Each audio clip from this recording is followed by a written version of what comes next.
The vampire who walks in the daylight, Blade, is a short to medium range duelist in Marvel Rivals. He has a switching playstyle which moves between his Ancestral Sword, doing rapid strikes against a target at close range, and his shotgun pistol, dealing pot shots against targets that is an effective moderate range. Playing Blade is going to be about getting as much damage off as you can from a moderate distance before engaging in with a flurry of blows that drastically takes down targets. He adds a new mechanic to the game, which is heal block.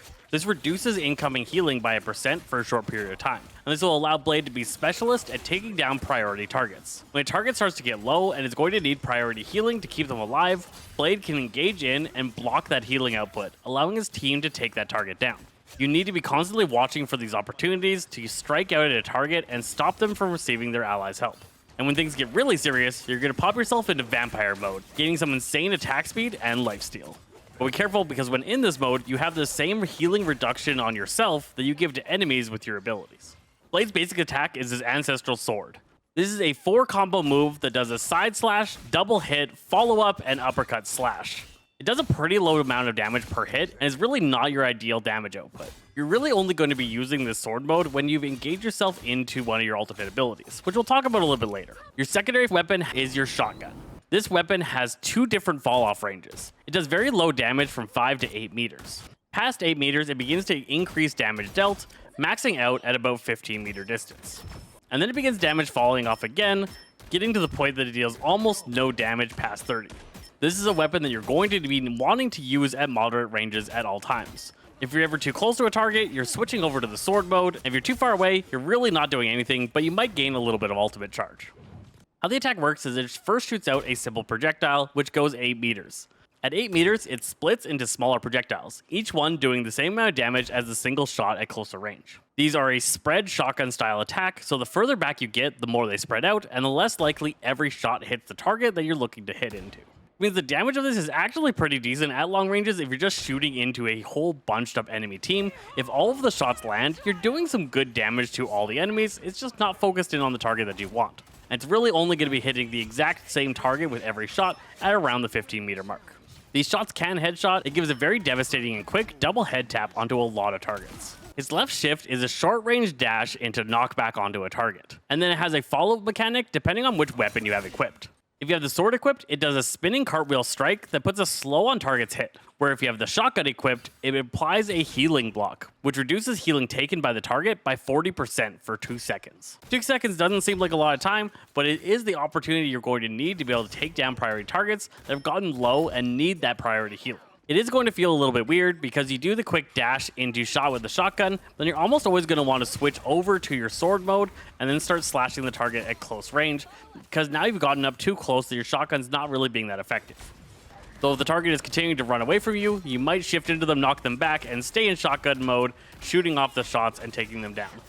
This is also your primary mobility tool, and you can use this to navigate around the map. It's a decent distance dash, and you can use it to get up to faraway platforms.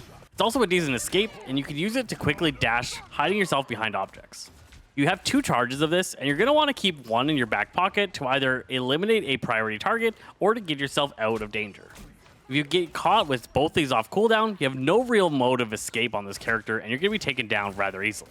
Your secondary fire is a defensive stance using your sword.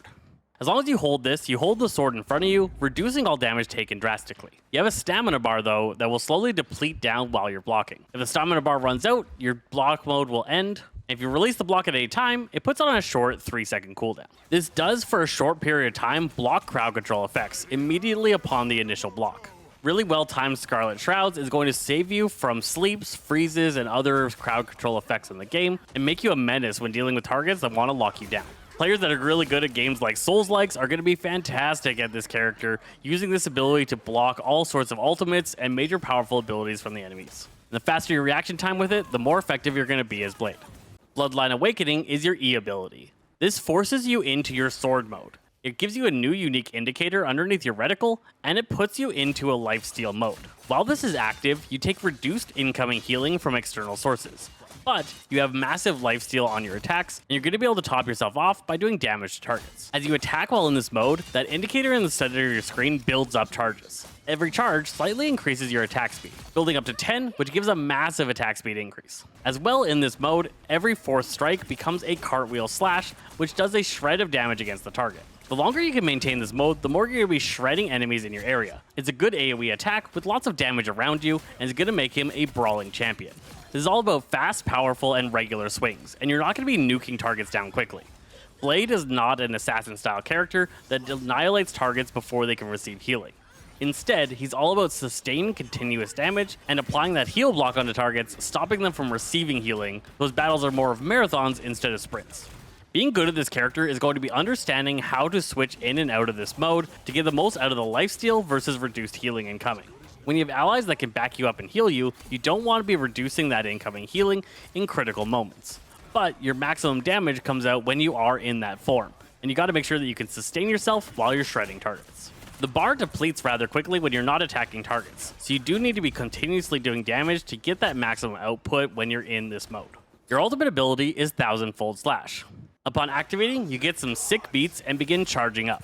On release, you'll dash forward, leaving a path behind you that slashes targets and applies that 40% heal block to all targets that enter into the zone. The longer you charge this ability, the further you go, up to about 25 meters, where an instant tap of this ability only goes about 12 meters. You're going to have to decide the value of getting this ability off quickly, but a smaller area, or charging it up for a larger area that's more obvious that it's coming and gives your enemies more time to prepare. Because of the massive heal block from this effect, you're kind of an anti-healer. If you utilize this in some of the weaker support ultimates, like that of Invisible Woman or Rocket, you are going to be able to block enough healing onto those targets that you should be able to kill them within their healing effects. And in some of the more powerful healing ultimates like Luna or Mantis, your team should be able to shred down specific targets that you apply this heal block to and take them out even though they're receiving that massive healing output. It's also a big area denial, so you don't always need to use this to counter healing ultimates or get secured kills. You can instead make sure to make an entire area unsafe for enemies to move through. You want to stop the enemy team from pushing in and taking back a point. Dropping this zone down their engagement path is going to drastically reduce the chances they're willing to push up and enter into that zone of unsafety. Or danger zone, one might say. Danger zone. Alright, so playing as Blade. Hang out near your vanguards. Pot shots with your shotgun out to targets slightly behind the vanguards. Don't just be soaking these into the vanguards. You're not likely to be killing targets unless your entire team is focusing on one. But getting a nice shot from the shotgun off on a ranged duelist or strategist that's just taken a shot from another ally has a high chance of leading to success. Look for opportunities where an enemy vanguard has gotten themselves pushed up too far, or enemy strategists have backed away due to some kind of pressure. This moment, you're going to want to strike. Use your dash to quickly get in and apply heal block to the target, and then shred them with a series of attacks, either entering into your awakening form and shredding them that way, or follow up shotgun attacks, peppering into them for some huge damage. Once the vanguards are out of the way, you're going to want to be in that ancestral form, dashing around and slashing through targets quickly. Move around the battlefield and don't just stand still slashing. You are still a rather vulnerable target, but you've got some great mobility with your dash and you're able to do a lot of damage to multiple targets. Build up as regular strikes as you can to try and build up your ultimate. Your ultimate's definitely one of your most impactful abilities, as it is with most characters, but it should be a lot easier to build the ultimate charge by getting slashes off against targets in your awakened state. Another option is to play as a flanking duelist. Find off angles from around the enemy team and wait for somebody to isolate themselves. Once an enemy is isolated, you should be able to go in and go for a fight. With yourself healing in your awakened form, it should be really hard for targets to 1v1 you. And you should have enough control and power with your slows and heal block to take out pretty much any enemy that you run into solo. Know who you're going up against and figure out the timing of your blocks. Your Scarlet Shroud is one of your most powerful abilities, and making sure that it is used to stop incoming crowd control effects or major debuffs is going to be huge for making sure that you win fights as Blade. And tight timing on activating this Shroud is going to be the difference between really good Blades and a mediocre average ones. Patience is going to be super important, and if you go in when it's not the right moment, Blade is going to hit the ground fast. He doesn't have anything to save himself from a misplay, so you're going to have to make sure that every one of your engagements happens at the right time. I hope with this, you have a decent understanding of how to play Blade, the half-vampire. Now go out and sink your teeth into your enemies, making them afraid to run into you in a dark alley. I'm Zesty Fresh from Sazaza Games, and we'll catch you guys next time.